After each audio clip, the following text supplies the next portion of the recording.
Sebelum menonton video-video kami, silahkan like and subscribe YouTube kami dan follow IG kami. Terima kasih, selamat menonton. Assalamualaikum warahmatullahi wabarakatuh. Waalaikumsalam warahmatullahi wabarakatuh. Alhamdulillahil qail wa in ta'azana rabbukum la in syakartum la azidannakum wa la in kafartum inna azabi lasyadid. Sadaqallahul azim. Ibu, bapak, serta jamaah majelis taklim PMS yang senantiasa dirahmati Allah SWT, mari kita senantiasa bersyukur, berterima kasih kepada Allah Subhanahu wa taala dengan bersama-sama melafadzkan hamdalah alhamdulillahirabbil alamin, bahwasanya Allah Subhanahu wa taala telah melimpahkan kepada kita semuanya banyak-banyak nikmat, baik itu nikmat iman, nikmat Islam, serta nikmat ihsan. Dengan bersama-sama kita memohon kepada Allah Subhanahu wa taala, semoga nikmat iman kita, nikmat Islam kita, serta nikmat ihsan kita senantiasa dapat bertambah-tambah, sehingga akhirnya kita semuanya nantinya dapat kembali, dapat sowan kepada Allah Subhanahu wa taala dalam keadaan husnul khotimah. Amin. Ibu, bapak, serta jamaah majelis taklim rahmatullah, mohon maaf ini kalau ibaratnya ibu-ibu, bapak sering nonton pertandingan tinju, ini kebalikannya. Kalau pertandingan tinju itu yang tampil biasanya partai tambahan duluan. Nah, partai intinya carry. Nah, tetapi malam ini kebalik. Nah, partai tambahannya carry. Nah, tetapi partai intinya sudah lewat dari tadi. Nah, kalau boleh saya bilang ibarat olimpiade itu, gitu, tentu orang yang ingin ikut olimpiade itu harapannya pulang dapat medali emas, itu mau nih karepe gitu. Ini enggak dapat medali emas ya medali seng pun ganggu gitu. Biasa. Baik ibu, bapak, serta jamaah rahmatullah, sambil menunggu al ustad al haqiqi, yaitu beliau siapa? Bapak Dr. Agus Sukoco. Senambi menunggu rawuhnya, mari kita sejenak bertadarus. Nah, saya ambilkan surah Al-Bayyinah ayat 5 karena sudah pada hafal semuanya. Mari bareng-bareng, tidak usah saya tuntun, sarang-sarang. Setunggal kali tiga. A'udzu billahi minasyaitonir rajim. Bismillahirrahmanirrahim. Wa ma umiru illa liya'budullaha mukhlishina lahud-dina hunafa'a wa yuqimus sholata wa yutuz zakata wa zalika dinul qayyimah. Sadaqallahul azim. Sadaqallahul azim. Sadaqallahul azim. Itulah tadi sebuah ayat, yakni surat Al-Bayyinah ayat 5. Semoga dengan membaca ayat tersebut Allah Subhanahu wa taala berkenan melimpahkan rahmatnya kepada kita semuanya. Amin. Ibu, bapak, serta jamaah rahmatullah, saya bawakan ayat ini tadi, ini merupakan kelanjutan kelanjutan dari ceramahnya beliau Bapak ajib tadi ya, artinya sekedar menyambung saja. Wama umiru, dan tidaklah mereka itu diperintahkan illa kecuali liya'budullaha, supaya menyembah Allah, mukhlishina lahuddin, dengan memurnikan ketaatan kepada Allah, lahuddin, dalam rangka menjalankan agama. Hunafa'a, dengan tulus, wa yuqimus sholata, serta mendirikan sholat, wa yu'tuz zakata, dan menunaikan zakat, wa dzalika, yang demikian itulah dinul qayyimah, agama yang lurus. Ibu, bapak, serta jamaah rahmatullah, pada dasarnya ayat ini, ayat 5 ini masih ada hubungan dengan ayat-ayat sebelumnya. Begitulah sifat Al-Quran, satu ayat dengan ayat yang lain sering punya munasabah, ada kesesuaian, ada kesinambungan, dan ada hubungan, baik ayat itu dengan sebelumnya atau dengan sesudahnya. Pada awal ayat Allah Subhanahu wa taala menyatakan bahwa orang-orang ahli kitab, ya, orang kafir dari jenis ahli kitab maupun orang musyrik, itu tidak akan melepaskan akidah mereka, tidak akan melepaskan kepercayaan mereka, hatta itu sudah masuk istilah Indonesia ya, hatta, sehingga ta'tiyahumul bayyinah, datang kepada mereka bayyinah, bukti yang nyata. Lah, apa sing diarani bukti yang nyata itu dijelaskan pada ayat sesudahnya, yaitu rasulun minallahi yatlu suhufam mutahharah. Bukti yang nyata itu adalah kehadiran Rasul. Padahal jamaah rahmatullah, pada kitab-kitab yang mereka sanding, baik itu perjanjian lama maupun perjanjian baru, itu sudah disebutkan di sana kalau bakal nanti akan hadir, akan datang ya, seorang Rasul ya, Muhammad Sallallahu Alaihi Wasallam. Itu sudah diketahui oleh mereka. Orang-orang ahli kitab itu tahu tentang kitab mereka itu ya, sebagaimana mereka tahu tentang anak-anak mereka. Nah, kan luar biasa itu. Ibu bapak itu kan mengenal anak-anak ya, ibu bapak dengan baik. Oh, anak pertama itu rodo manja. Oh, anak kedua itu rodo aleman. Oh, anak ketiga rodo kolokan. Ya berdoa gitu.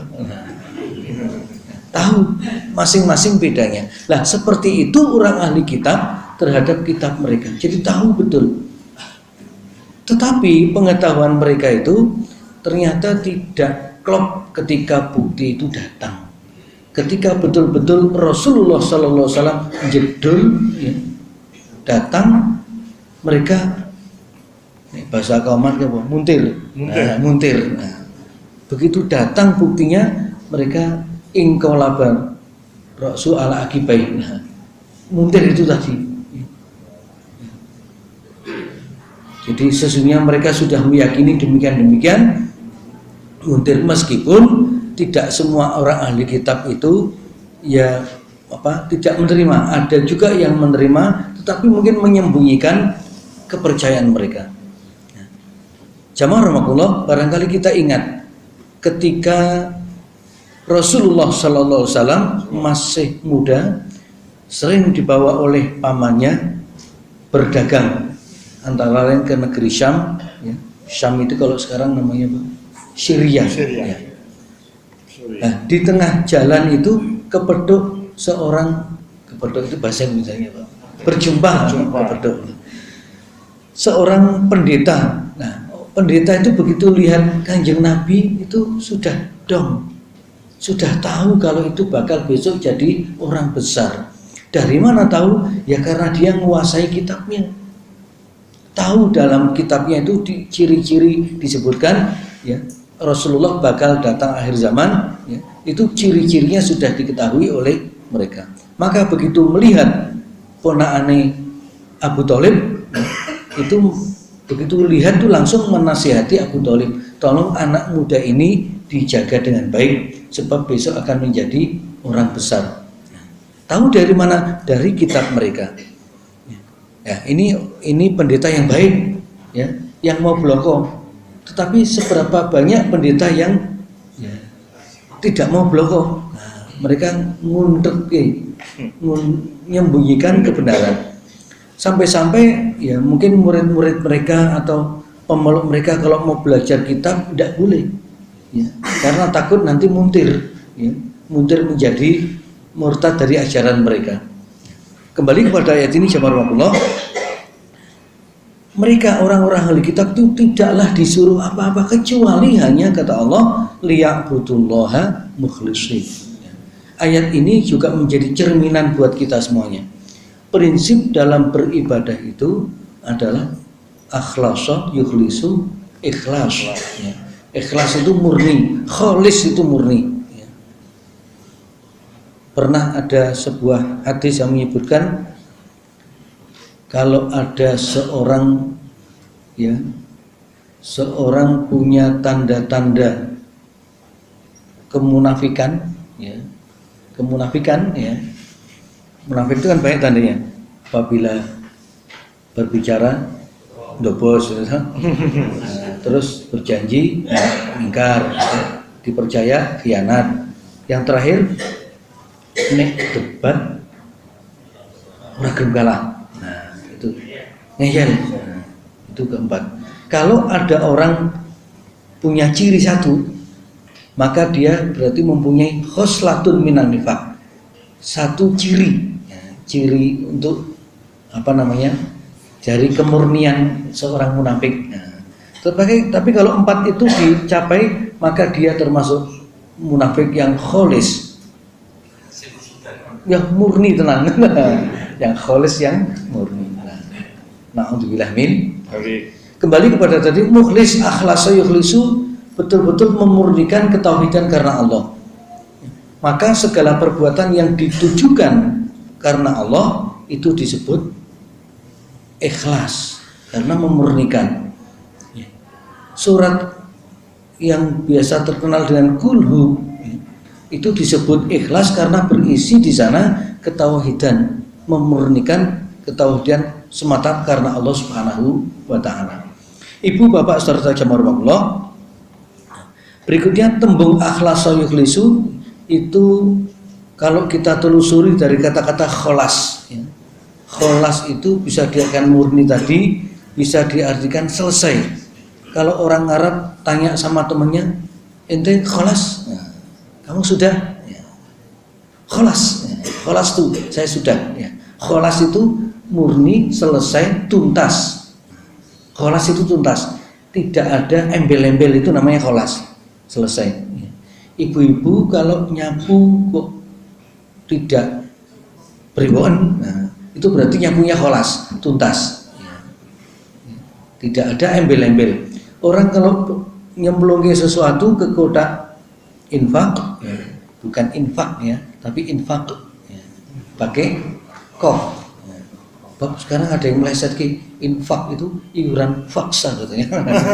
Maka jangan pakai infak, ya. Ya, pakai kof infak, ya, bukan infak. Nah, ketika seseorang memasukkan kotak infak itu, ya memang betul-betul colki sirai, yang colki buntuti. Nah, bukan colki sirai isih gondeli buntuti, tidak, tapi betul-betul kholas murni. Memang sulit menggambarkan ikhlas, itu sulit. Tetapi ada juga orang yang menggambarkan ikhlas itu seperti, tapi tidak bermaksud jorok, tidak. Kalau ibu-ibu, bapak-bapak tindak tengwingking. Ini contoh saja. Itu habis dari kamar mandi atau MCK itu kira-kira plong apa tidak? Plong.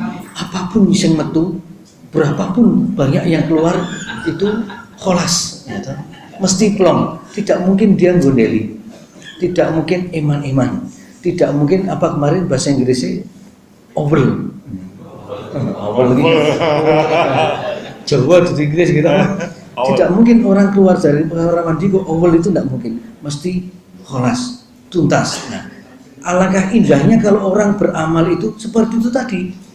Bahkan Masya Allah, orang setelah keluar dari MCK itu 1 menit kemudian sudah lupa apa yang namanya lihat teh begini, padahal baru 1 menit yang lalu ya, lihat teh atau lihat makanan terus dinikmati betul-betul. Itu kok lupa dia, atau dia makan begitu dia lupa kalau tadi habis ke itulah nikmatnya Allah kasih lupa pada manusia.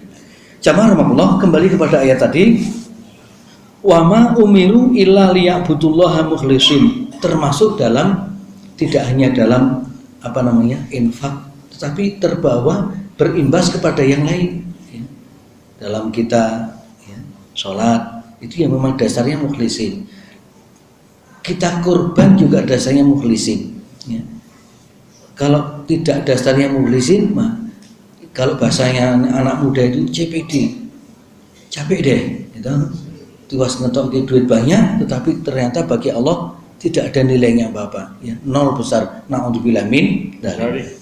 Jemaah Allah, sering kita jumpai orang-orang itu berkorban, mungkin ini ya kasuistis ya, tidak banyak. Aku tak korban atas nama si Ahwai. Nah, itu apa betul dia tulus begitu? Apa dia pengen punya 2 nama yang muncul? Wallahu alam. Nama dia muncul, nama anaknya muncul misalnya. Ya kita go atas nama anakku baik. Nah, bisa. Pernah tak jumpai begitu? Nah, tak go atas nama anakku baik. Atau tak go atas namaku ibuku atau bapakku. Apalagi yang lebih parah lagi, yang sudah meninggal masih digatutkan ke sana ya. Itu kan aneh tapi nyata. Padahal yang meninggal tidak pernah pesen. Nah, itu berarti itu namanya menyetir Gusti Allah. Itu istilahnya apa? Ya, menyetir ya. Padahal Allah itu sudah pinter bagi pahala. Tidak usah kita setel, tidak usah kita atur Gusti Allah, tidak usah kita setir, itu Allah sudah maha tahu. Siapa yang dapat pahala itu sudah tahu. Kadang kita sering menyetir Gusti Allah gitu. Ini tak go apa tak atas nama si A, tak atas nama si B. Lah kalau memang mau begitu, mbok wis wedhuse kayak ki wae. Selesai urusan gitu. Umpamanya saya beli kambing, ini saya mau atas namakan Pak Badrus umpamanya. Kenapa harus begitu? Kasihkan Pak Badrus saja, selesai. Pak Badrus, ini kambing silahkan dinikmati. Selesai. Ya. Tahunya orang yang apa namanya memang itu betul-betul milik Pak Badrus, tidak tahu sumbernya dari mana. Itu kan lebih menjaga apa istilahnya kewiraan kita ya. Daripada kita mengatasnamakan yang lain, tetapi nanti di sana timbul sesuatu yang tidak diinginkan. Na'udzubillah min dzalik. Kembali kepada tadi, ada orang yang mengatasnamakan ya, kurban ya, kepada orang yang sudah meninggal. Ini sering apa tidak terjadi? Sering. Untuk bapak saya yang sudah meninggal di apa? Supaya nanti bapak saya dapat kiriman. Nah, jamaah rahmatullah, seseorang anak bisa berkorban itu kan antara lain andil bapak dan ibunya. Dia berkorban saja bapak ibunya sudah dapat pahala. Tidak usah nyetir Gusti Allah gitu. Tidak usah capek-capek menghadirkan orang yang sudah meninggal untuk diwakili sebagai sohib. Karena seseorang anak berkorban itu saja sudah hasil didikan orang tua. Itulah yang disebut ya sodakotin jariyatin au ilmin yun tafawi, yang otomatis akan mengalir dan tidak terputus tanpa kita harus mereka-reka. Ini saya korbankan atas nama bapak yang sudah meninggal. Itu namanya yaitu tadi nyetir Gusti Allah. Padahal Gusti Allah itu sudah lebih pinter, sudah pandai untuk bagi-bagi pahala ya. Sama ketika orang membaca Quran, di bagian belakang Quran itu ada doa apa itu? Yang sering dibaca, yang kita menghindari itu apa? Allahumma Allahumma apa? Bukan. Bukan ya. Ya Allah, kirimkan pahala itu loh. Apa bunyinya? Sawaba makorona itu loh, ada kata-kata itu. Sawaba, terakhirnya sawaba makorona.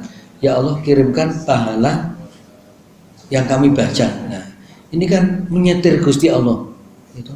Ini kan memaksa Gusti Allah untuk mengirimkan pahala bacaan saya kepada orang lain. Nah, semacam ini kan orang yang sombong ini.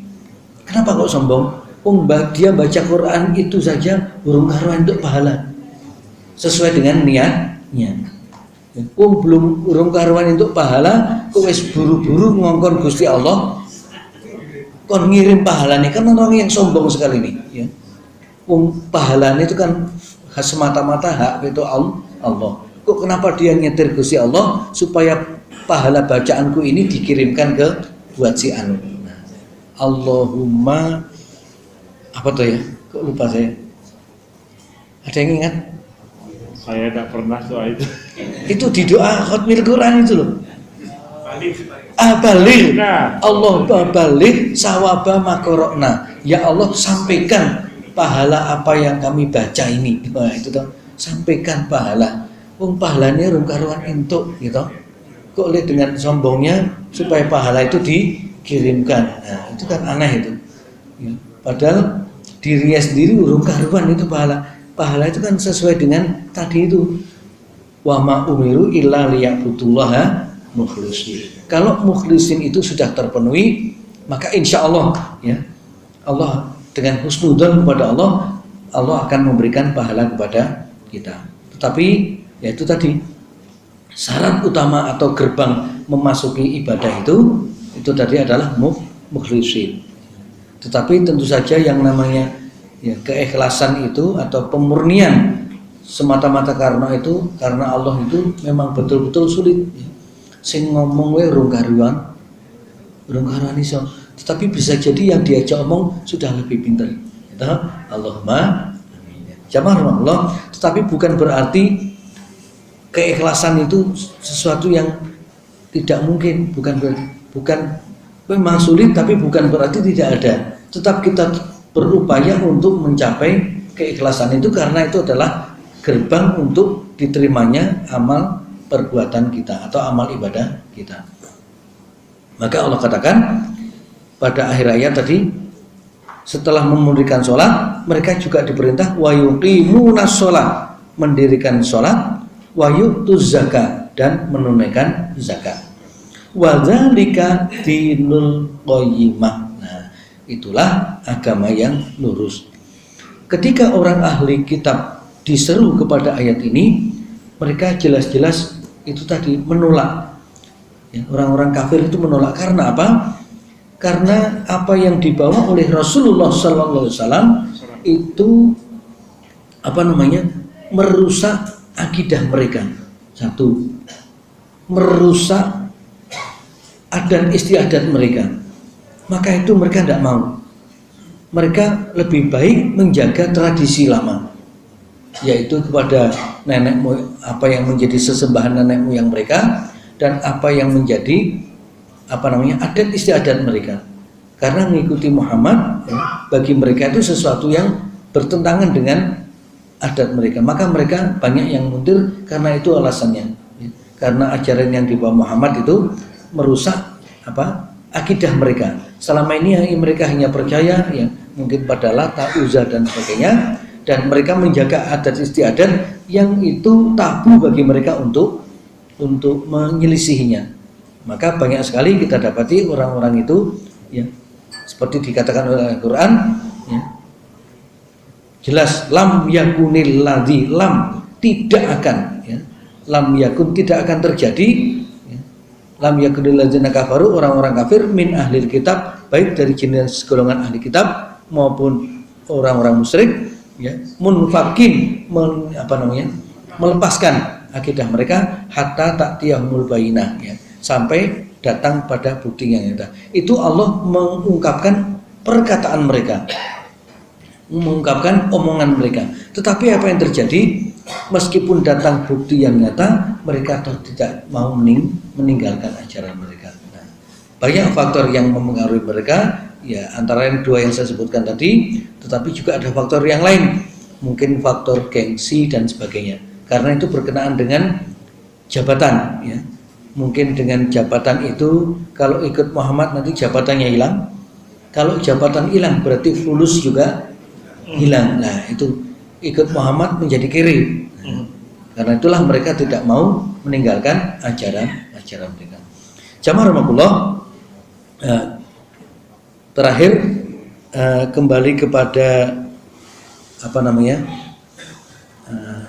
Tadi saya ingat sesuatu tapi sekarang masih lupa tadi.